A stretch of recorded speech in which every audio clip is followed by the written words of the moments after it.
And God saw that the wickedness of man was great in the earth, and that every imagination of the thoughts of his heart was only evil continually. Genesis 6:5. I know no more fitting description in the whole book of God of the natural corruption derived from our first parents than these words, in which you have the ground of that grief which lay so close to God's heart, verse 6, and the resolution to destroy man and whatever was serviceable to that ungrateful creature. That must be highly offensive, which moved God to repent of a fabric so pleasing to him at the creation, every stone in the building being at the first laying pronounced good by him, and upon a review at the finishing the whole, he left it the same character with an emphasis. Very good. Genesis 1:31. There was not a part in the whole frame, but was very beautiful, and being wrought by infinite wisdom, it was a very comely piece of art. Ecclesiastes 3 verse 11. What then should provoke him to repent of it, so excellent a work? The wickedness of man, which was great in the earth. How came it to pass that man's wickedness should rise so high? Whence did it spring? From the imagination. Though these might be sinful imaginations, might not the superior faculty preserve itself untainted? Alas, that was defiled. The imagination of the thoughts was evil.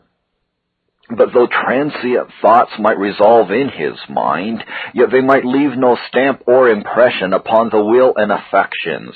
Yes, they did. The imagination of the thoughts of his heart was evil. Surely all could not be under such a blemish. Were there not now and then some pure emotions of the mind? No, not one. Every imagination. But granting that they were evil, might there not be some fleeting good mixed with them, as a poisonous reptile hath something useful? No, only evil. Well, but there might be some intervals of thinking, and though there was no good thought, yet evil ones were not always there. Yes, they were continually. Not a moment of time that man was free from them. One would scarce imagine such a mass of internal wickedness, but God has affirmed it, and if any man should deny it, his own heart would give him the lie. Let us now consider the words by themselves. Imagination properly signifies figmentum, from the verb to afflict, press, or form a thing by compression. And thus it is a metaphor taken from a potter's framing a vessel, and extends to whatever is framed inwardly in the heart or outwardly in the work. It is usually taken by the Jews for that fountain of sin within us.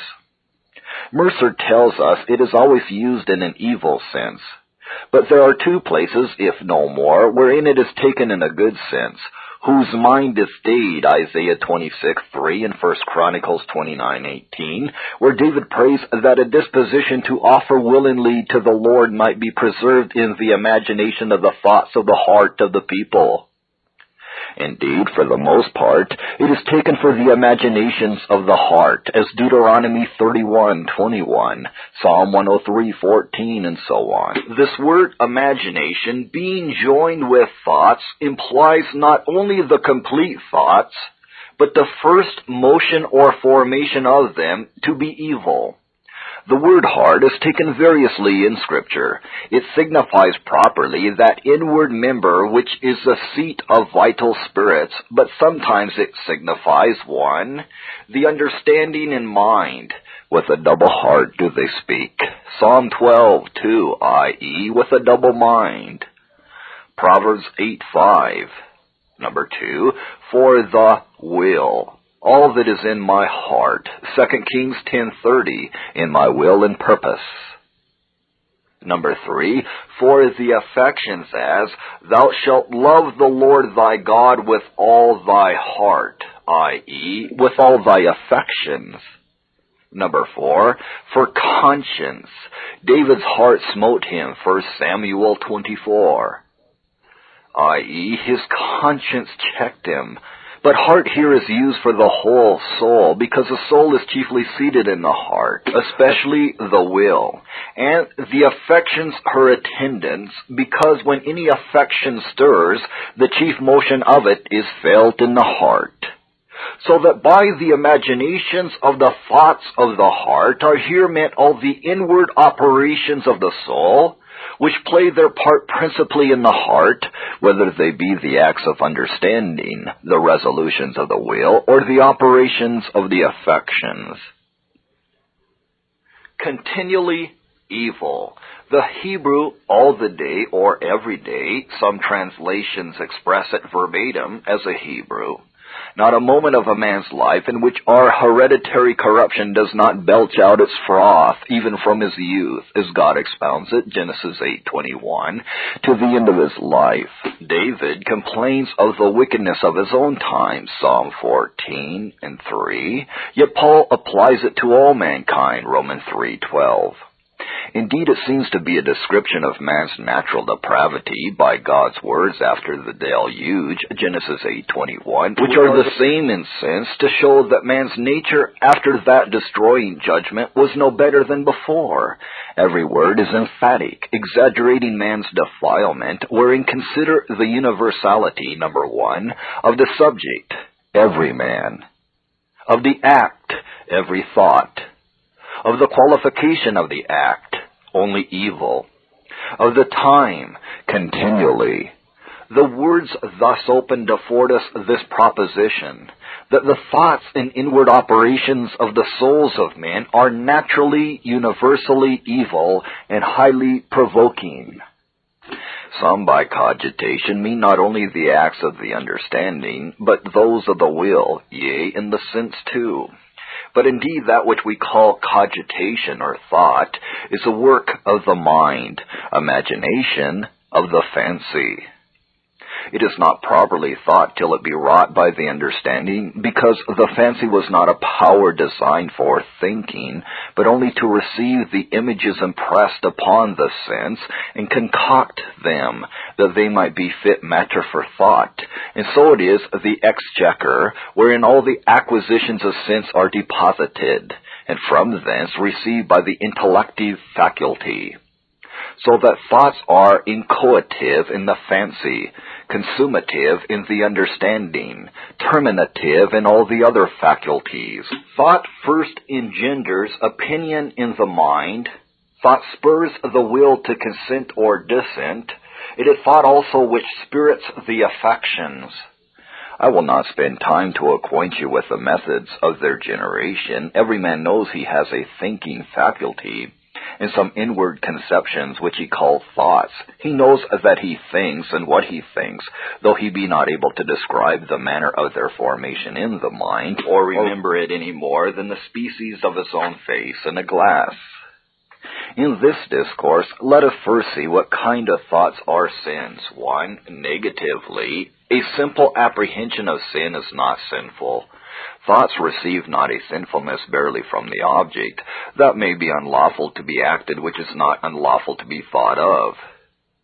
Though the will cannot will sin without guilt, yet the understanding may apprehend sin without guilt, for that does no more contract a pollution by the bare apprehension than the eye does by the reception of the species of a loathsome object.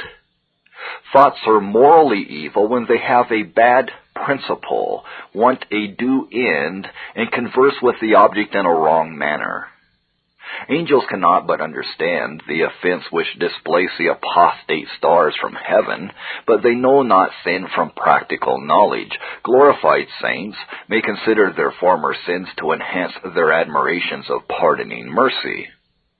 Christ himself must needs understand the matter of the devil's temptation, yet Satan's suggestions to his thoughts were as putrid vapors mixed with the sunbeams, without any defilement of them. Yea, God himself, who is infinite purity, knows the object of his own acts, which are conversant about sin, as his holiness in forbidding it, wisdom in permitting, mercy in pardoning, and justice in punishing. But thoughts of sin in Christ, angels, and glorified saints are accompanied with an abhorrence of it, without any combustible matter in them to be kindled by it. As our thoughts of a divine object are not gracious unless we love and delight in it, so a bare apprehension of sin is not positively criminal unless we delight in the object apprehended. As a sinful object does not render our thoughts evil, so a divine object does not render them good, because we may think of it with undue circumstances as unseasonably and coldly. And thus there is an imperfection in the best thought of a regenerate man, for though I will suppose he may have sudden ejaculations without the mixture of any positive impurity, and a simple apprehension of sin with a detestation of it, yet there is a defect in each of them, because it is not with that raised affection to God or intense abhorrence of sin as is due from us to such objects, and whereof we are capable in our primitive state. Number 2, positively. Our thoughts may be branched into first motions, or such that are more voluntary. A. First motions are unfledged thoughts in single threads, before a multitude of them come to be united and woven into a discourse, such as skip up from our natural corruption and sink down again as fish in a river. These are sins, though we consent not to them, because, though they are without our will, they are not against our nature, but spring from an inordinate frame, of a different hue from what God implanted in us. How can the first sprouts be good if the root be evil? Not only the thought form, but the very formation or first imagination is evil. Voluntariness is not necessary to the essence of a sin, though it be to the aggravation of it. It is not my will or knowledge which makes an act sinful, but God's prohibition. Lot's incest was not ushered by any deliberate consent of his will, yet who will deny it to be a sin, since he should have exercised a severer command over himself than to be overtaken with drunkenness, which was the occasion of it, Genesis 19:33 and 35. Original sin is not effective voluntary in infants, because no act of the will is exerted in an infant about it, yet it is voluntary subjective, because it does exist in the will. These motions may be said to be voluntary negatively, because the will does not set bounds to them, and exercise that sovereign dominion over the operations of the soul which it ought to do, and wherewith it was at its first creation invested. Besides, though the will does not immediately consent to them, yet it consents to the occasions which administer such motions, and therefore they may be justly charged upon our score. B. Voluntary thoughts, which are the blossoms of these motions, are such that have no lawful object, no right end, not governed by reason, eccentric, disorderly in their motions, and like the jarring strings of an untuned instrument. The smallest of these floating fancies are sins, because we act not in the production of them as rational creatures, and what we do without reason we do against the law of our creation, which appointed reason for our guide, and the understanding to be the governing power in our souls. These thoughts be brought down to 3 heads. Number 1, in regard of God. Number 2, of ourselves. Number 3, of others. Number 1, in regard of God.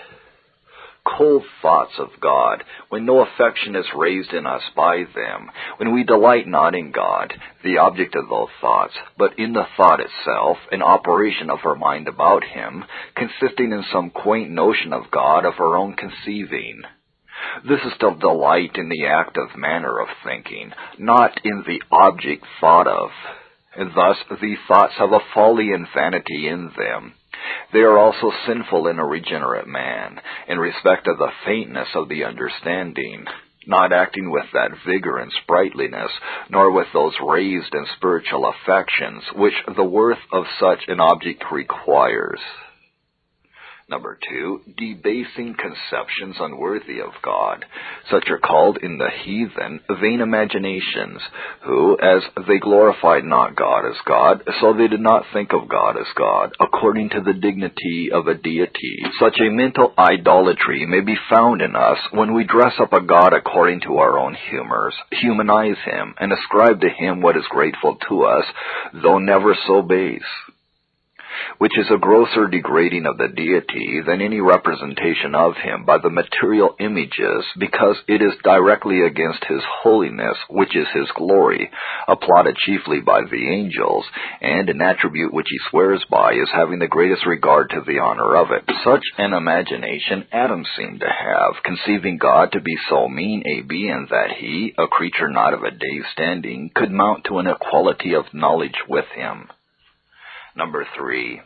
Accusing thoughts of God, either of his mercy, as in despair, or of his justice as too severe, as in Cain, Genesis 4:13.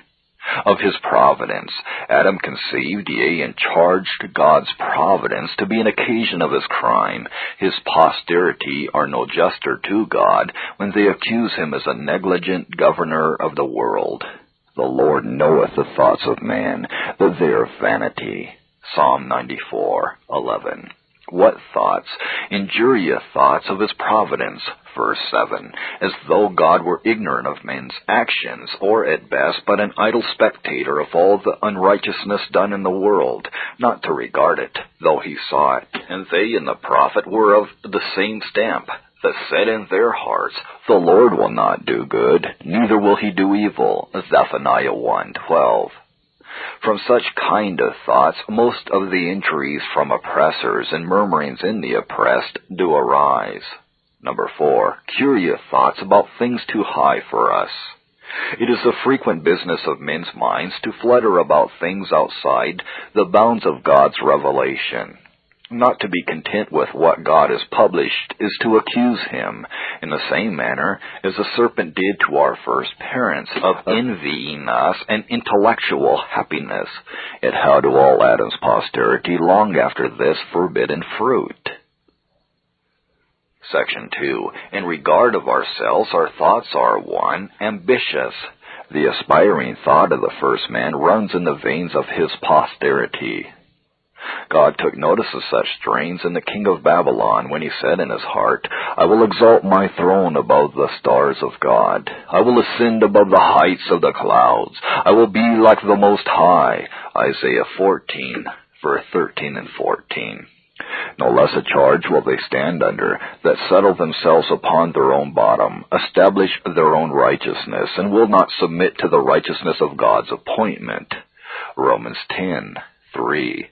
The most forlorn beggar has sometime thought vast enough to grasp an empire. Number 2, self-confident. Edom's thoughts swelled him into vain confidence of a perpetual prosperity, Obadiah 3. And David sometimes said in the like state that he should never be moved. Number 3, self-applauding, either in the vain remembrances of our former prosperity or ascribing our present happiness to the dexterity of our own wit. Such flaunting thoughts had Nebuchadnezzar at the consideration of his settling Babylon, the head and metropolis of so great an empire, Daniel 4:30. Nothing more ordinary among men than haughty reflection upon their own parts, and thinking of themselves above what they ought to think. Number 4, ungrounded imaginations of the events of things, either present or future. Such wild ideas like meteors bred of a few vapors do often frisk in our minds. 1, of things present. It is like Eve, who foolishly imagined she had brought forth a Messiah when she had brought forth a murderer. I have gotten a man, the Lord. Genesis 4:1. As in the Hebrew, believing, as some interpret, that she had brought forth the promised seed. And such an idea Lamech seems to have had of Noah, Genesis 5:29. Number 2, of things to come, either in forming false hopes or anticipating improbable griefs. Such are the sanguine thoughts we have of a happy estate in store, which yet we may fall short of. Haman's heart leaped at the king's question, What shall be done to the man whom the king delighteth to honor, fancying himself the mark of his prince's favor, without thinking that a halter should soon terminate his ambition? Or perplexing thoughts at the fear of some trouble which is not yet fallen upon us, and perhaps never may. How did David torture his soul by his unbelief and fears that he should one day perish by the hand of Saul, 1 Samuel 27:1. These forestalling thoughts do really affect us. We often feel perturbation in our spirits upon imaginary hopes and concocted fears. These pleasing impostures and self-afflicting suppositions are signs either of an idle or indigent mind that has no will to work, or only rotten materials to work upon. Number 5, immoderate thoughts about lawful things when we exercise our minds too thick and with a fierceness of affection above their merit, not in subserviency to God or mixing our cares with dependence on Him. Worldly concerns may quarter in our thoughts, but they must not possess all the room and thrust Christ again into a manger. Neither must they be of that value with us as the law was with David, sweeter than the honey or the honeycomb. Section 3. In regard of others, all thoughts of our neighbor against the rule of charity. Such that imagine evil in their hearts, God hates, Zechariah 8:17. These principally are, 1, envious, when we torment ourselves with others' fortunes. Such a thought in Cain upon God's acceptance of his brother's sacrifice was a prologue to and foundation of the cursed murder. Number 2, censorious, stigmatizing every freckle in our brother's conduct. Number 3, jealous and evil surmises, contrary to charity which thinks no evil. Number 4, revengeful. Such made Haman take little content in his preferments as long as Mordecai refused to court him. And Esau thought of the days of mourning for his father, that he might be revenged for his brother's deceits. There is no sin committed in the world, but is hatched in one or other of these thoughts. But besides these, there are a multitude of other volatile ideas, like swarms of gnats buzzing about us and preying upon us, and as frequent in their successions as the curlings of the water upon a small breath of wind, one following another close at its heels. The mind is no more satisfied with thoughts than the first matter is with forms, continually shifting one for another, and many times the nobler for the baser, as when, upon the putrefaction of a human body, part of the matter is endued with a form of vermin. Such changeable things are our minds, and leaving that which is good for that which is worse, when they are inveigled by an active fancy and bedlam affections. This madness is in the hearts of men while they live, and starts 1,000 frenzies in a day. At the best, our fancy is like a postman's bag, stuffed with a world of letters, having no dependence upon one another, some containing business, and others nothing but froth. In all these thoughts, there is a further guilt in 3 respects. 1, delight. 2, contrivance. 3, reacting. Number 1, delight in them. The very tickling of our fancy by a sinful motion, though without a formal consent, is a sin, because it is a degree of complacency in an unlawful object.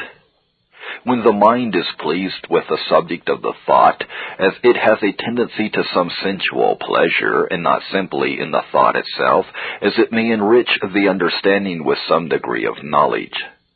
The thought indeed of an evil thing may be without any delight in the evil of it, as philosophers delight in making experiments of poisonous creatures without delighting in the poison, as it is a noxious quality. We may delightfully think of sin without guilt, not delighting in it as sin, but as God by His wise providential orderings extracts glory to Himself and good to His creature. In this case, though a sinful act be the material object of this pleasure, yet it is not the formal object, because the delight is not terminated in the sin, but in God's ordering the event of it to His own glory. But an inclination to a sinful motion, as it gratifies a corrupt affection, is sin, because every inclination is a malignant tincture upon the affections, including in its own nature an aversion from God, and testifying sin to be an agreeable object. And without question, there can be no inclination to anything without some degree of pleasure in it, because it is impossible we can incline to that of which we have a perfect abhorrence. Hence it follows that every inclination to a sinful motion is a consent in embryo, though the act may prove abortive. If we think of any unlawful thing with pleasure, and imagine it either in possibility or in act, it brings a guilt upon us as if it were really acted. And when upon the consideration of such a man's being my enemy, I fancy robbers rifling his goods and cutting his throat, and rejoice in this revengeful thought, as if it were really done, it is a great sin, because it testifies an approbation of such barbarity, if any man had will and opportunity to commit it. And though it be a supposition, yet the act of the mind is really the same as it would be if the sinful act I think of were performed. Or when a man conditionally thinks with himself, I would steal such a man's goods or kill such a person if I could escape the punishment attending it, it is as if he had robbed and murdered him, because there is no impediment in his will to the commission of it, but only in the outward circumstances. Nay, though it be merely the object of the thought, yet the act of the mind is real, and as significant of the inclination of the soul, as if the object were real too, as if a man has an unclean motion at the sight of a picture, which is only a composition of well-mixed and well-ordered colors, or at the appearance of the idea of a beauty framed in his own fancy. It is as much uncleanness as if it were terminated in some suitable object, the hindrance being not in the will, but in the insufficiency of the object to concur in such an act. Now, as the more delight there is in any holy service, the more precious it is in itself and more grateful to God. So the more pleasure there is in any sinful motion, the more malignity there is in it. Number 2, contrivance. When the delight in the thought grows up to the contrivance of the act, which is still the work of the thinking faculty, when the mind brooks up a sinful motion to hatch it up, and invents methods for performance, which the wise man calls artificial inventions, Ecclesiastes 7:29, so a learned man interprets Matthew 15:19 of contrivances of murder, adultery, and so on.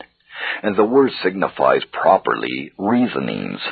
When men's wits act a satanic part in their souls in inventing sophistical reasons for the commission and justification of their crimes, with a mighty jollity at their own craft, such plots are the trade of a wicked man's heart. A covetous man will be working from morning till night to study new methods for gain, and voluptuous and ambitious persons will draw schemes and models in their fancy of what they would outwardly accomplish. They conceive mischief and bring forth vanity, and their belly prepares deceit. Job 15:35. Hence, the thoughts are called the counsels, 1 Corinthians 4:5, and devices, Isaiah 32:7 and 8, of the heart. When the heart summons the head and all the thoughts of it to sit and debate as a private junto about a sinful motion. Number 3, reacting sin after it is outwardly committed. Though the individual action be transient and cannot be committed again, yet the idea and image of it remaining in the memory may, by the help of an apish fancy, be repeated 1,000 times over with a rarefied pleasure, as both the features of our friends and agreeable conversations we have had with them may with a fresh relish be represented in our fancies, though the persons died many years ago. Having thus declared the nature of our thoughts and the degrees of their guilt, the next thing is to prove that they are sins. The Jews did not acknowledge them to be sins unless they were blasphemous and immediately against God himself. Some heathens were more orthodox, and among the rest Ovid, whose amorous pleasures, one would think, should have smothered such sentiments in him. The Lord, whose knowledge is infallible, knows the thoughts of men, that they are vanity. Psalm 94:11. Yes, and of the wisest men too, according to the apostles' interpretation, 1 Corinthians 3:20. And who are they that became vain in their imaginations, but the wisest men the carnal world yielded? The Grecians, the great philosophers, the Egyptians, their tutors, and the Romans, their apes. The elaborate operations of an unregenerate mind are fleshy. Romans 8, 5 and 7. If the whole web be so, needs must every thread. The thought of foolishness is sin, i.e., a foolish thought, not objectively a thought of folly, but one formally so, yes, an abomination to God. As good thoughts and purposes are acts in God's account, so are bad ones. Abraham's intention to offer Isaac is accounted as an actual sacrifice, Hebrews 11:17. That the stroke was not given was not from any reluctance of Abraham's will, but the gracious indulgence of God. Sarah had a deriding thought, and God charges it as if it were an outward laughter and a scornful word. Thoughts are the words of the mind, and as real on God's account as if they were expressed with the tongue. There are three reasons for the proof of this, that they are sins. Number one, they are contrary to the law, which forbids the first foamings and belchings of the heart, because they rise from an habitual corruption, and testify a defect of something which the law requires to be in us, to correct the excursions of our minds. Does not the law oblige man as a rational creature? Shall it then leave that part which constitutes him rational to fleeting and giddy fancies? No, it binds the soul as the principal agent, the body only as the instrument. For if it were given only for the sensitive part, without any respect to the rational, it would concern brutes as well as men, which are as capable of a rational command and a voluntary obedience as man without the conduct of a rational soul. It exacts a conformity of the whole man to God, and prohibits a deformity, and therefore engages chiefly the inward part, which is most the man. It must then extend to all the acts of the man, consequently to his thoughts, they being more the acts of the man than the motions of the body. Holiness is the prime excellency of the law, a title ascribed to it twice in one verse. Wherefore the law is holy, and the commandment holy, just, and good. Romans 7:12. Could it be holy if it indulged looseness in the more noble part of the creature? Could it be just if it favored inward unrighteousness? Could it be good and useful to man which did not enjoin a suitable conformity to God, wherein the creature's excellency lies? Can that deserve the title of a spiritual law that should only regulate the brutish part and leave the spiritual to an unbounded licentiousness? Can perfection be ascribed to that law, which countenances the unsavory breathings of the Spirit, and lays no stricter an obligation upon us than the laws of men? Must not God's laws be as suitable to His sovereignty as men's laws are to theirs? Must they not then be as extensive as God's dominion, and reach even to the most private closets of the heart?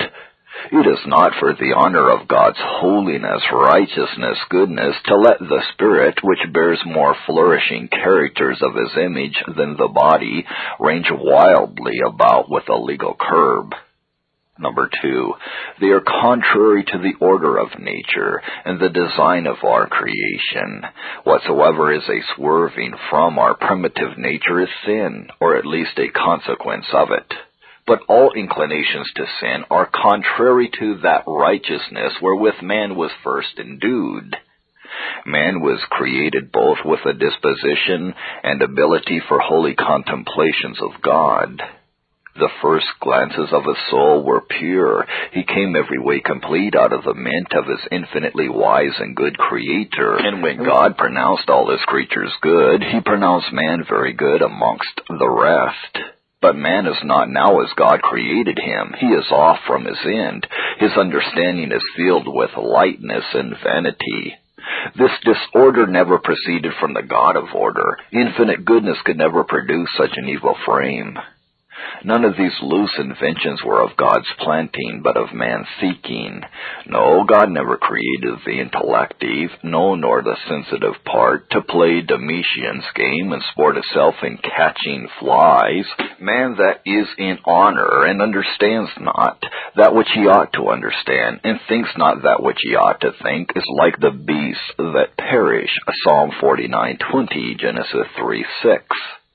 He plays the beast because he acts contrary to the nature of a rational and immortal soul, and such brutes we all naturally are, since the first woman believed her sense, her fancy, her affection, and their directions for the attainment of wisdom, without consulting God's law or her own reason.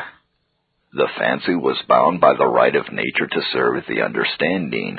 It is then a slighting God's wisdom to invert this order, and making that our governor, which he made our subject. It is injustice to the dignity of our own souls to degrade the nobler part to a sordid slavery, and making the brute have dominion over the man, as if the horse were fittest to govern the rider. It is a falseness to God and a breach of trust to let our minds be imposed upon by our fancy, and given them only feathers to dandle and chaff to feed on, instead of those braver objects they were made to converse about. Number 3. We are accountable to God and punishable for thoughts. Nothing is the meritorious cause of God's wrath but sin. The text tells us that they were once the keys which opened the floodgates of divine vengeance, and broached both the upper and nether cisterns to overflow the world. If they need a pardon, as certainly they do, then, if mercy does not pardon them, justice will condemn them. And it is absolutely said that a man of wicked devices or thoughts God will condemn. Proverbs 12:2. It is God's prerogative, often mentioned in Scripture, to search the heart. To what purpose, if the acts of it did not fall under his censor as well as his cognizance? He weighs the spirits. Proverbs 16:2, in the balance of his sanctuary, and by the weights of his law, to sentence them if they be found too light. The word uncovers and judges them. It divides asunder the soul and spirit. Hebrews 4:12 and 13. The sensitive part, the affections, and the rational, the understanding and will, both which it dissects and opens and judges the acts of them, even the thoughts and intents, that it passes judgment upon, as a critic censors the eratus, even to syllables and letters in an old manuscript. These we are to render an account of, as the Syriac renders those words, with whom we have to do. Verse 13. Of what? Of the first bubblings of the heart, the motions and intents of it. The least speck and atom of dust in every chink of this little world is known and censored by God. If our thoughts be not judged, God would not be a righteous judge. He would not judge according to the merit of the cause. If outward actions were only scanned without regarding the intents, wherein the principles and end of every action lies, which either swell or diminish the malignity of it. Actions, in kind the same, may have different circumstances in the thoughts to heighten the one above the other. And if they only were judged, the most painted hypocrite might commence a blessed spirit at last, as well as the exactest saint. It is necessary also for the glory of God's omniscience. It is hereby chiefly that the extensiveness of God's knowledge is discovered, and that in order to the praise or dispraise of men, to their justification or condemnation. Those very thoughts will accuse you before God's tribunal, which accuse you here before conscience, his deputy. Their thoughts the meanwhile, i.e. in this life, while conscience bears witness, accusing or excusing one another, in the day when God shall judge the secrets of men. Romans 2:15 and 16, i.e., and also at the day of judgment, when conscience shall give in its final testimony upon God's examination of the secret counsels. This place is properly meant to those reasonings concerning good and evil in men's consciences, agreeable to the law of nature imprinted on them, which shall excuse them if they practice accordingly, or accuse them if they behave themselves contrary thereunto. But if we hold in this case, for if those inward approbations of the notions of good and evil will accuse us for our contrary practices, they will also accuse us for our contrary thoughts. Our good thoughts will be our accusers for not observing them, and our bad thoughts will be indictments against us for complying with them. It is probable the soul may be bound over to answer chiefly for these at the last day, for the apostle charges Simon's guilt upon his thought, not his word, and tells him pardon must principally be granted for that. The tongue was only an instrument to express what his heart did think, and would have been wholly innocent had not his thoughts been first criminal. What, therefore, is the principal subject of pardon would be so of punishment, as the first firebrands in a rebellion are most severely dealt with. And if, as some think, the fallen angels were stripped of their primitive glory only for a conceived thought, how heinous must that be which has enrolled them in a remediless misery? Having proved that there is a sinfulness in our thoughts, let us now see what provocation there is in them, which in some respects is greater than that of our actions. But we must take actions here as distinguished from the inward preparations to them. In the one there is more of scandal, in the other more odiousness to God. God indeed does not punish thought so visibly, because as he is the governor of the world, his judgments are shot against those sins that disturb human society, but he has secret and spiritual judgments for these suitable to the nature of the sins. Now thoughts are greater in respect, number one, of fruitfulness. The wickedness that God saw great in the earth was the fruit of imaginations. They are the immediate causes of all sin. No cockatrice but was first an egg. It was a thought to be as God that was the first breeder of all that sin under which the world groans at this day. For Eve's mind was first beguiled in the alteration of her thought. 2 Corinthians 11:3. Since that the lake of inward malignity acts all its evil by these smoking streams, evil thoughts lead the van in our Savior's catalogue, is that which spirits all the black regiment which march behind. Matthew 15:19. As good motions cherished will spring up in good actions, so loose thoughts favored will break out invisible plague sores and put fire to all that wickedness which lies habitually in the heart, as a spark may to a whole stock of gunpowder. The vain babblings of the soul as well as those of the tongue will increase to more ungodliness. Being thus the cause, they include virtually in them all that is in the effect, as the seed contains in its little body of the leaves fruit, color, scent, which afterward appear in the plant. The seed includes all, but the color does not virtually include the scent, or the scent the color, or the leaves the fruit. So it is here. One act doth not include the formal obliquity of another, but the thought which caused it seminally includes both the formal and final obliquity of every action, both that which is in the nature of it, and in the end to which it tends. As when a tradesman cherishes immoderate thoughts of gain, and in attaining it runs into many foolish and hurtful lusts, there is cheating, lying, swearing, to sell off the commodity. All these several acts have a particular sinfulness in the nature of the acts themselves, besides the tendency they have to satisfy an inordinate affection, all which are the spawn of those first immoderate thoughts stirring up greedy desires. Number 2, in respect of quantity. Imaginations are said to be continually evil.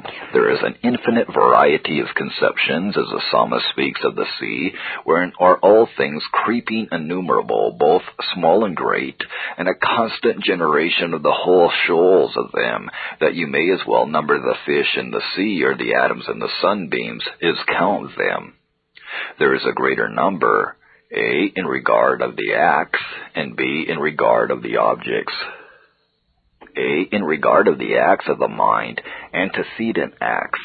How many preparatory motions of the mind are there to one wicked external act? Yes, how many sinful thoughts are twisted together to produce one deliberate sinful word, all which have a distinct guilt, and if weighed together would outweigh the guilt of the action abstractly considered? How many repeated complacencies in the first motion, degrees of consent, resolved broodings, secret plottings, proposals of various methods, smothering contrary, checks, vehement longings, delightful hopes, and forestalled pleasures in the design, all which are but thoughts assenting or dissenting in order to the act intended. Upon a dissection of all of these secret motions by the critical power of the word, we should find a more monstrous guilt than would be apparent in the single action, for whose sake all these spirits were raised. There may be no sin in a material act considered in itself when there is a provoking guilt in the mental motion. A hypocrite's religious services are materially good, but poisoned by the imagination lurking in the heart that gave birth to them. It is the wicked mind or thought that makes the sacrifice much more an abomination to the Lord. Consider their number with reference also to consequent acts. When a man's fancy is pregnant with a delightful remembrance of the sin that is past, he draws down a fresh guilt upon himself, as they did in the prophet Ezekiel 23:3 and 19, and reviving the concurrence of the will to the act committed, making the sensual pleasure to commence spiritual, and if ever there were an aching heart for it, revoking his former grief by a renewed approbation of his darling lust. Thus, the sin of thoughts is greater in regard of duration. A man has neither strength nor opportunity always to act, but he may always think, and imagination can supply the place of action. Or if the mind be tired with sucking one object, it can with the bee presently fasten upon another. Senses are weary till they have a new recruit of spirits, as a poor horse may sink under his burden when the rider is as violent as ever. Thus old men may change their outward profaneness into mental wickedness, and as the psalmist remembered his old song, Psalm 77:5 and 6, so they their calcine sins in the night with an equal pleasure, so that you see there may be 1,000 thoughts as ushers and lackeys to one act, as numerous as the sparks of a new lighted fire. Number 2. In regard of the objects, the mind is conversant about. Such thoughts there are, and attended with heavy guilt, which cannot probably, no, nor possibly descend into outward acts. A man may, in complacent thought, commit fornication with a woman in Spain, in a covetous thought rob another in the Indies, and in a revengeful thought stab a third in America, and that while he is sitting in a church pew. An unclean person may commit a mental folly with every beauty he meets. A covetous man cannot plunder a whole kingdom, but in one twinkling of a thought he may wish himself the possessor of all the estates in it. A Timon, a man-hater, cannot cut the throats of all the world, but, like Nero, with one glance of his heart he may cut off the heads of all mankind at a blow. An ambitious man's practices are confined to a small spot of land, but with a cast of his mind he may grasp an empire as large as 4 monarchies. A beggar cannot ascend a throne, but in his thoughts he may pass the guards, murder his prince, and usurp the government. Even further, an atheist may say in his heart, "There is no God." Psalm 14:1, i.e., wish there was no God, and thus in thought undeify God himself, though he may sooner dash the heaven and earth in pieces than accomplish it. The body is confined to one object, and that narrow and proportionable to its nature, but the mind can wing itself to various objects in all parts of the earth. Where it finds none, it can make one, for fancy can compact several objects together, coin an image, color a picture, and commit folly with it. When it hath done, it can nestle itself in cobwebs spun out of its bowels. Number 3, in respect of strength, the imaginations of the heart are only, i.e., purely evil. The nearer anything is in union with the root, the more radical strength it has. The first ebullitions of light and heat from the sun are more vigorous than the remoter beams, and steams stink most next to the putrefied body than when they are dilated in the air. Grace is stronger in the heart operations than in the outward streams, and sin more foul in the imagination of the thoughts of the heart than in the act. In the text, the outward wickedness of the world is passed over with a short expression, but the Holy Ghost dwells upon the description of the wicked imagination, because there lay the math. Man's inward part is very wickedness, a whole nest of vipers. Thoughts are the immediate spawn of the original corruption, and therefore partake more of the strength and nature of it. Acts are more distant, being the children of our thoughts, but the grandchildren of our natural depravity. Besides, they lie nearest to that wickedness in the inward part, sucking the breast of that poisonous dam that bred them. The strength of our thought is also reinforced by being kept in for want of opportunity to act them, as liquors in enclosed bottles ferment and increase their sprightliness. Musing, either carnal or spiritual, makes a fire burn the hotter, as a fury of fire is doubled by being pent in a furnace. Outward acts are but the sprouts. The sap and juice lies in the wicked imagination or contrivance, which has strength in it to produce 1,000 fruits as poisonous as the former. The members are the instruments or weapons of unrighteousness. Now the whole strength which manages the weapon lies in the arm that wields it. The weapon itself could do no hurt without a force impressed. Let me add this too, that sin in thoughts is more simply sin. In acts there may be some occasional good to others, for a good man will make use of the sight of sin committed by others to increase his hatred of it. But in our sinful thoughts there is no occasion of good to others, they lying locked up from the view of man. Number 4, in respect of alliance. In these we have the nearest communion with Satan. The understanding of man is so tainted that his wisdom, the chiefest flower in it, is not only earthly and sensual, it were well if it were no worse, but devilish too, James 3:15. If the flower be so rank, what are the weeds?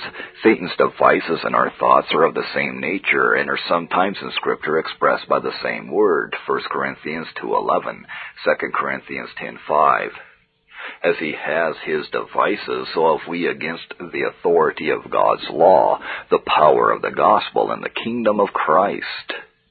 The devils are called spiritual wickedness because they are not capable of carnal sins, Ephesians 6:12. Profaneness is a uniformity with the world, and intellectual sins are a uniformity with the God of it, Ephesians 2:2 and 3. There is a double walking, answerable to a double pattern in it. Fulfilling the desires of the flesh is a walking according to the course of this world, or making the world our copy, and fulfilling the desires of the mind is a walking according to the prince of the power of the air, verse 2, or making the devil our pattern. In carnal sin, Satan is a tempter, and mental, an actor. Therefore, in the one we are conformed to his will, in the other we are transformed into his likeness. In outward we evidence more obedience to his laws, in inward more of affection to his person, as all imitations of others do. Therefore there is more of enmity to God, because more similitude and love to the devil. A nearer approach to the diabolical nature, implying a greater distance from the divine. Christ never gave so black a character as that of the devil's children to the profane world, but to the Pharisees, who had left the sins of men to take up those of devils, and were most guilty of those high imaginations which ought to be brought into captivity to the obedience of Christ. Number 5, in respect of contrariety and odiousness to God. Imaginations were only evil, and so most directly contrary to God, who is only good. Our natural enmity against God is seated in the mind. The sensitive part aims at its own gratification, and in men serving their lusts, they serve their pleasures. But the prince in man is possessed with principles of a more direct contrariety, whence it must follow that all the thoughts and counsels of it are tinctured with this hatred. They are indeed a defilement of the higher part of the soul, and that which belongs most peculiarly to God. And the nearer any part approaches to God, the more abominable is a spot upon it, as to cast dirt upon a prince's house is not so heinous as to deface his image. The understanding, the seat of thoughts, is more excellent than the will, both because we know and judge before we will, or ought to will only so much as the understanding thinks fit to be willed, and because God has bestowed the highest gifts upon it, adorning it with more lively lineaments of his own image, renewed in knowledge after the image of him that created him, Colossians 3:10, implying that there was more of the image of God at the first creation bestowed upon the understanding, the seat of knowledge, than on any other part, yea, than on all the bodies of men together. Father of spirits is one of God's titles. To asperse his children, then, so near a relation, the jewel that he is choice of must needs be more heinous. He being the Father of spirits, the spiritual wickedness of nourishing evil thoughts is a cashiering all childlike conformity to him. The treacherous acts of the mind are most offensive to God, as it is a greater despite for a son to whom the Father has given the greater portion, to shut him out of his house, only to revel in it with a company of rioters and strumpets, than in a child who never was so much the subject of his father's favor. And it is more heinous and odious if the thoughts which possess our souls be at any time conversant about some idea of our own framing. It were not altogether so bad if we loved something of God's creating, which had a physical goodness and a real usefulness in it, to allure us, but to run wildly to embrace and prefer a thing of no existence, but what is colored by our own imagination, of no virtue, no usefulness, a thing that God never created, nor pronounced good, is a greater enmity and a higher slight of God. Number 6, in respect of connaturalness and voluntariness. They are the imaginations of the thoughts of the heart, and they are continually evil. They are as natural as emotions of the sea, the bubblings of the fountain, or the twinklings of the stars. The more natural an emotion is ordinarily, the quicker it is. Time is requisite to action, but thoughts have an instantaneous motion. The body is a heavy piece of clay, but the mind can start out on every occasion. Actions have their stated times and places, but these solicit us and are entertained by us at all seasons. Neither day nor night, street nor one's own room, exchange nor temple can free us from them. We meet them at every turn, and they strike upon our souls as often as light upon our eyes. There is no restraint for them. The laws of men, the constitution of the body, the interest of profit or credit are mighty bars in the way of outward profaneness, but nothing lays a rein upon thoughts but the law of God, and this man is not subject to, neither indeed can be. Romans 8:7. Besides, the natural atheism in man is a special friend and nurse of these. Few firmly believe in either the omniscience of God or his government of the world, which the Scripture speaks of frequently as a cause of most sins among the sons of men. Actions are done with some reluctance and checks of natural conscience. Conscience will start at a gross temptation, but it is not frightened at thoughts.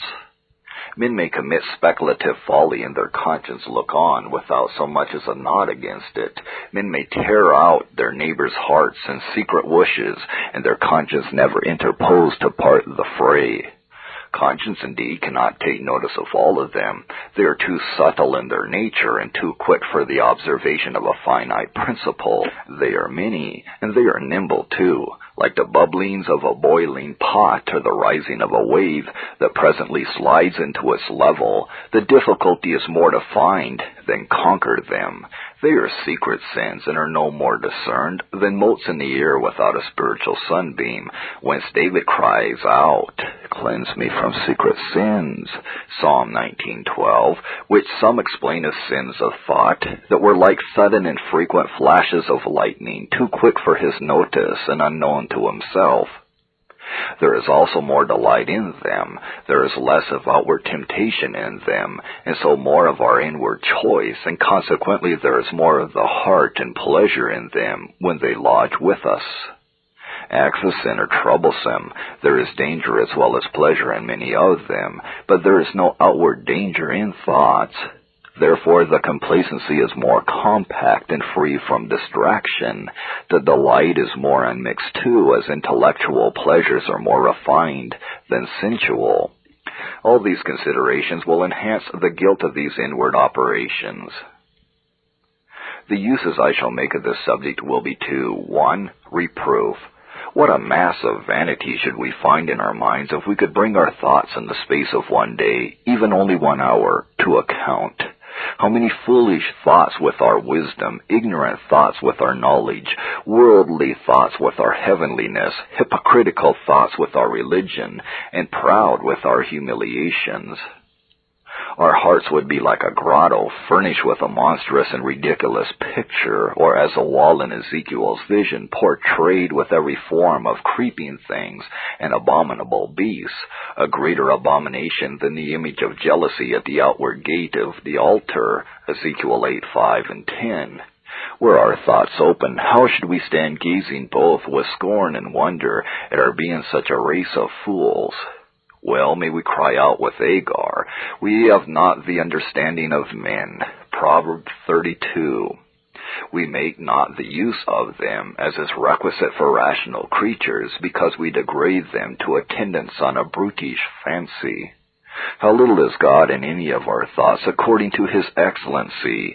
No, our shops, our rents, our temporal interests and gratifications usurp God's room.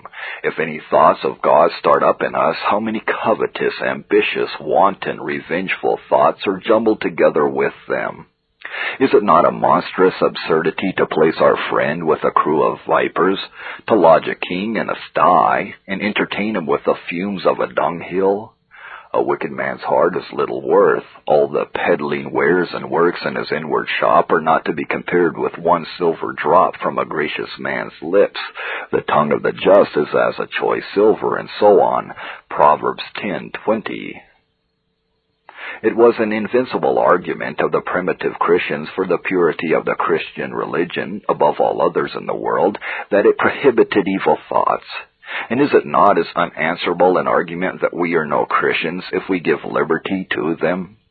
What is our moral way of living outwardly, but only a bare abstinence from sin? Were we really and altogether Christians, would not that which is the chiefest purity of Christianity be our pleasure? And would we any more wrong God in our secret hearts than in the open streets?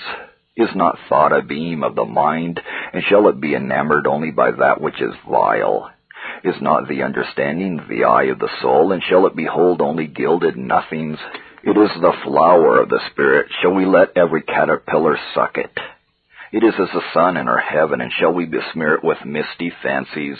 It was created surely for better purposes than to catch 1,000 weight of spiders, as Heliogabalus employed his servants. It was not intended to be made the common sewer of filthiness. Let not therefore our minds wallow in a sink of fantastic follies, whereby to rob God of His due and our souls of happiness. Number 2, exhortation. We must take care for the suppression of them. All vices arise from imagination. Upon what stock does ambition and revenge grow, but upon a false idea of the nature of honor? What engenders covetousness but a mistaken fancy of the excellence of wealth? Thoughts must be forsaken as well as our way. We cannot else have an evidence of a true conversion. And if we do not discard them, we are not like to have an abundant pardon. And what will the issue of that be but an abundant punishment? Let the wicked forsake his way, and the unrighteous man his thoughts, and so on. Isaiah 55:7, Galatians 5:24. Mortification must extend to these. Affections must be crucified, and all the little brats of thoughts which beget them, or are begotten by them. Shall we nourish that which brought down the wrath of God upon the old world, as though there had not been already sufficient experiments of the mischief they have done? Is it not our highest excellence to be conformed to God in holiness, in as full a measure as our finite natures are capable? And is not God holy in his counsels and inward operations as well as in his works?